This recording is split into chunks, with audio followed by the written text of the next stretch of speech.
Success পেতে পারি। তাই জন্য সবার আগে নিজের ফ্রিডমের, নিজের ভাবনা চিন্তার স্বাধীনতার খুবই প্রয়োজন। দেখো, একটা কথা মাথায় রাখতে হবে যে টাকা পয়সার কিন্তু নিজের লিমিট বলে কিছু নেই।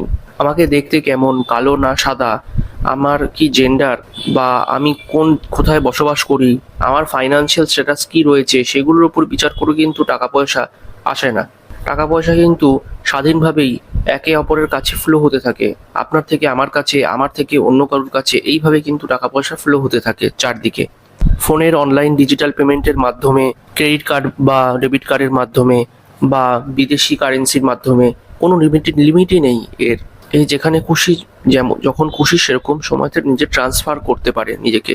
আপনার চারদিকে একটু ভালো করে খেয়াল করে লক্ষ্য করে দেখুন যে কোনো এক ব্যক্তি কোনো একটা অপরচুনিটি বা কোনো একটা সুযোগ খুঁজে পেল, তারপরে সেই সুযোগটাকে সদ্ব্যবহার করে সে কিন্তু তার মানি বাকেট, মানে